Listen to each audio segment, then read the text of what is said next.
তো 2026 সালের এটাই হতে যাচ্ছে নাথিংয়ের প্রথম স্মার্টফোন নাথিং ফোন 4 যেটা এই মার্চ মাসের 5 তারিখে লঞ্চ হবে।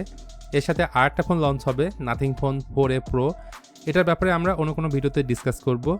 তো এবারে নাথিং ফোন 4 এই ফোনটার ডিজাইনটা খুবই ইউনিক লাগছে, কারণ গ্লিপ ইন্টারফেসের পরিবর্তে এবারে প্রথমবারের মতো থাকছে গ্লিপ বার। এই গ্লিপ বারে 6টা এলইডি লাইট আছে, ক্যামেরা প্যাটার্ন, নিচের প্যাটার্ন সব জায়গাতে ব্যাপক পরিবর্তন আনছে নাথিং।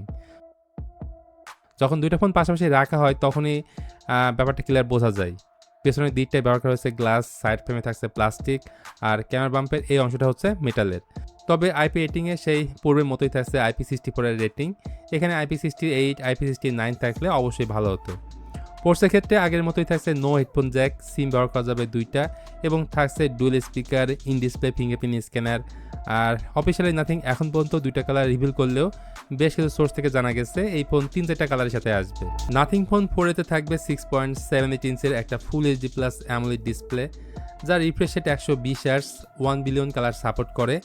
এই ডিসপ্লের টিপিক্যাল ব্রাইটনেস হচ্ছে 800 নিটস, হাই ব্রাইটনেস মোড হচ্ছে 1300 নিটস, এবং পিক ব্রাইটনেস 3000 নিটস। সো ব্রাইটনেসের জায়গা থেকে নো কমপ্লেন, বাট অদ্ভুত ব্যাপার, এই ডিসপ্লেতে এইচডিআর এর সাপোর্ট এবারও তারা দেয়নি। মানে নেটফ্লিক্সে এইচডিআর কন্টেন্ট দেখতে পারবেন না, ইউটিউবে আপনি 2K রেজলিউশনের ভিডিও দেখতে পারবেন, এবং এই ডিসপ্লেকে পরিবেশন করছে পান্ডা গ্লাস দ্বারা। আমার মনে হয় এখানে কর্নিং গোলা গ্লাস 7i থাকলে বেশি ভালো হতো। এই ফোনে থাকবে স্ন্যাপড্রাগন 7s Gen 4 প্রসেসর। এইটা 4 ন্যানোমিটার টেকনোলজিতে TSMC তৈরি করা একটা 5G চিপসেট, এবং সাধারণত আপার মিড রেঞ্জের ফোনগুলোতে ব্যবহার করা হয়। মোটামুটি 2025 সালের মাঝামাঝিতে এই প্রসেসর লঞ্চ করা হয়েছে, তাই খুব বেশি পুরাতন বলা যাচ্ছে না। 2টা ভেরিয়েন্টে নাথিংয়ের এই ফোনটা লঞ্চ হবে, 8256 এবং 12256। এখানে UFS 3.1 থাকছে স্টোরেজ টাইপ।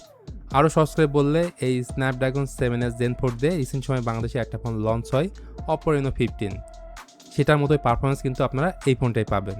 আর নাথিংয়ের এই ফোনের আরেকটা স্ট্রং দিক হচ্ছে সফটওয়্যার। এটাতে নাথিংয়ের OS 4.0 বেসড অন Android 16 রয়েছে। 3টা major Android update time to time দিবে, এমনটাই ক্লেম করছে নাথিং। স্যামসাংয়ে 1 ইয়ার পরে কিন্তু বর্তমান সময়ে নাথিংয়ের ওএসটাই বেশি পপুলার এবং বেশি ইউজার ফ্রেন্ডলি। তাছাড়া গেমাররাও এই ফোনে গেম খেলে বেশ এনজয় করবেন, কারণ স্ন্যাপড্রাগনের চিপসেট নর্মালি গরম কম হয়। এছাড়াও এতে থাকবে 5400 mAh এর ব্যাটারি। আর এই ফোনটা 50 ওয়াট ফাস্ট চার্জিং সাপোর্ট করে, যদিও এই ফোনটাতে ওয়্যারলেস চার্জিংয়ের সাপোর্টটা নাই। যাই হোক, নাথিং ফোন 4 এর সবচাইতে ইন্টারেস্টিং পার্ট হচ্ছে এটার ক্যামেরা সেটআপ। এর 3টে ক্যামেরার মধ্যে মেইন ক্যামেরাটা 50 মেগাপিক্সেলের, এর পরেরটা 50 মেগাপিক্সেলের টেলিফোটো ক্যামেরা, যেটা 3.5x পর্যন্ত অপটিক্যাল জুম করতে পারবে। এছাড়াও 8 মেগাপিক্সেলের আল্ট্রাওয়াইড ক্যামেরা থাকছে। সম্ভবত সামনের ক্যামেরাটা 32 মেগাপিক্সেলের। সো মেগাপিক্সেলের দিক থেকে ভালো কিছু অফার করছে কিন্তু নাথিং। আর মেইন ক্যামেরাতে ভিডিও করা যাবে সর্বোচ্চ 4K 30fps এবং 1080p 120fps। আর অবশ্যই কিন্তু এতে থাকছে অপটিক্যাল ইমেজ স্টেবিলাইজেশন।